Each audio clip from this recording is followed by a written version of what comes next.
Facebook লাইভলৈ আপোনালোকক আদৰণি জনাইছোঁ।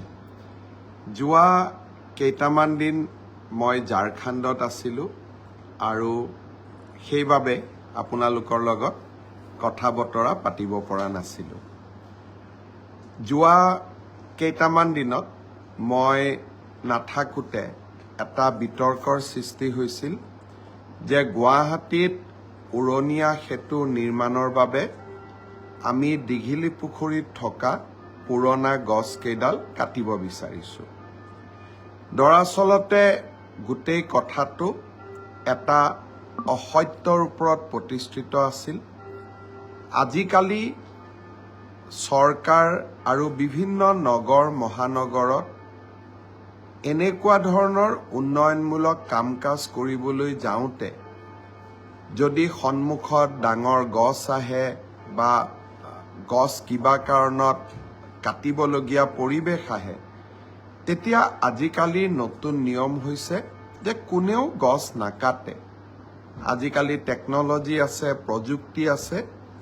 গছডাল শিপাৰে সৈতে উঘালি নতুন জাগাত তাক সংৰোপণ কৰা হয়, যাক আমি ট্ৰান্সপ্লান্ট বুলি ক'ব পাৰোঁ।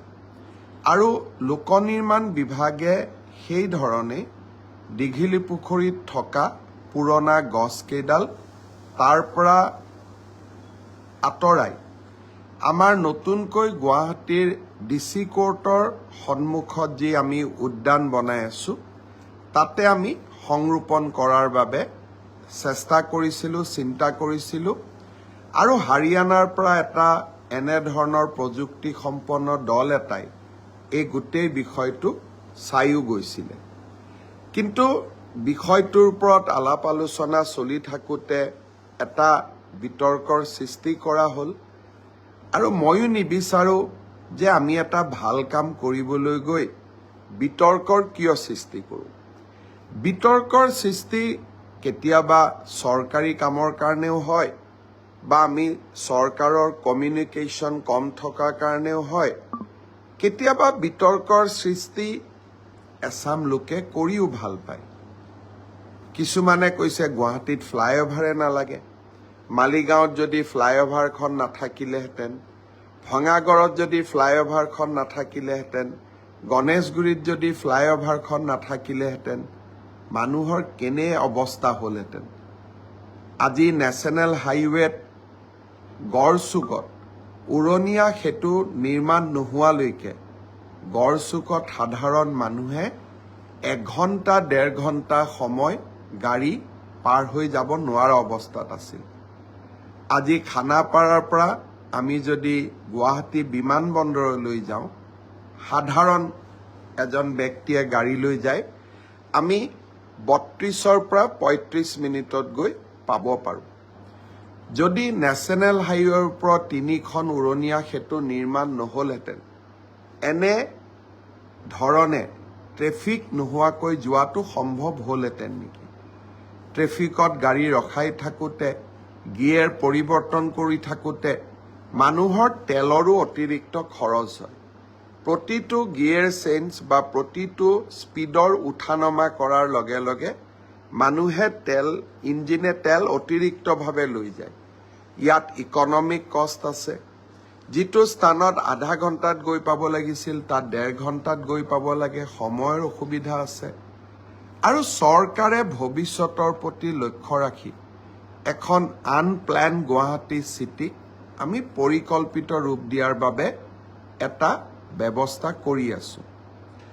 আৰু সেইবাবে আমি সকলোৱে এটা প্ৰতিটো কথাতে আদান প্ৰদান, ভাৱৰ আদান প্ৰদানৰ জৰিয়তে আমি আমাৰ সমস্যাবিলাক সমাধান কৰিব লাগিব। এচাম লোকে বিচাৰে যে উৰণীয়া সেতুখন নহওক, চানমাৰি, শিলপুখুৰীত ট্ৰেফিক জাম অন্ততঃ ইলেকশ্যনৰ সময়লৈকে চলি থাকক, যাতে আমি নিৰ্বাচনৰ সময়ত বহু প্ৰশ্নৰ সন্মুখীন হ'ব লাগে। আৰু কিছুমানে বিকাশৰ বিপৰীতে, উন্নয়নৰ বিপৰীতে কাম কৰি পাশবিক আনন্দও লাভ কৰে।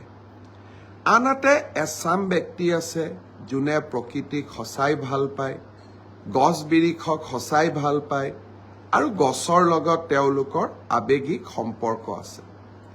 সকলোৰে কথা বিবেচনা কৰি যোৱাকালি ৰাতি আমি সিদ্ধান্ত গ্ৰহণ কৰিলোঁ যে নুনমাটিৰ পৰা আহিলে আমি গাড়ী দীঘিলী পুখুৰীতে নমাব পাৰিম আৰু উঠিবৰ কাৰণে আমি লেম ৰোডৰ কাষত, লেম ৰোডৰ ভিতৰলৈকে সোমাই নাযাওঁ, লেম ৰোডৰ কাষৰ মুখ্য পথতেই আমি গাড়ীখন উঠিম আৰু বামুণী মৈদামত গৈ নামিম। ৰাইজৰ কথামতে চলা, ৰাইজৰ কথামতে চৰকাৰখন পৰিচালনা কৰা মোৰ দায়িত্ব আৰু সেই দায়িত্ব মই নিষ্ঠা সহকাৰে পালন কৰাৰ বাবে চেষ্টা কৰিছোঁ। ডক্টৰ হীৰেন গোহাঁয়ে গছৰ বিতৰ্ক চলি থকাৰ মাজতে তেখেতে এটা অযথা বিতৰ্ক আনিলে যে চৰকাৰে বোলে লক্ষ্মীনাথ বেজবৰুৱাৰ প্ৰতিমূৰ্তিটো স্থানান্তৰ কৰিব খুজিছে। আমি নিজেও নাজানো তেনেকুৱা প্ৰস্তাৱ আছিলে নেকি। মই সকলোকে সুধিছোঁ তেনেকুৱা প্ৰস্তাৱ আছে নেকি। সকলোৱে কৈছে ফ্লাইঅভাৰখন ওপৰেদি যাব আৰু তলত লক্ষ্মীনাথ বৰুৱাৰ ষ্টেচু থাকিব। লক্ষ্মীনাথ বেজবৰুৱাৰ ষ্টেচুটো পৰিৱৰ্তন কৰাৰ প্ৰয়োজনীয়তাই বা কি? একো প্ৰয়োজনীয়তা নাই। কিছুমান ব্যক্তিয়ে, ডক্টৰ হীৰেন গোহাঁইৰ দৰে ব্যক্তিয়ে অযথা বিতৰ্ক কৰি প্ৰতিটো কামতে চৰকাৰখনক কেনেকৈ আক্ৰমণ কৰিব পাৰে তাৰ বাবে প্ৰচেষ্টা কৰে আৰু যোৱা কেইদিনমানৰ বিতৰ্কয়ো এই প্ৰচেষ্টাৰ আন এটা ৰূপ আমাৰ সন্মুখলৈ লৈ আহিলে। মই আকৌ এবাৰ বিনম্ৰতাৰে ক'ম যে প্ৰতিটো সজ পৰামৰ্শ, সুপৰামৰ্শ আমাৰ চৰকাৰে গ্ৰহণ কৰে, তাত একোৱেই আপত্তি নাই।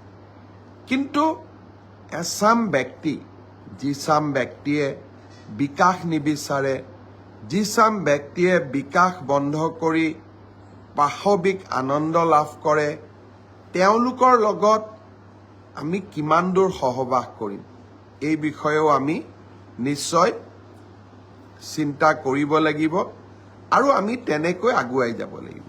পুনৰ এবাৰ কৈছোঁ যে গছ কাটিব কোনেও বিচৰাই নাছিল। নতুন দিল্লীত আমি পুৰণা অসম ভৱনৰ স্থানত নতুন অসম ভৱন এটা বনাই আছোঁ। তাৰো সন্মুখত দুডাল ডাঙৰ গছ আছিল।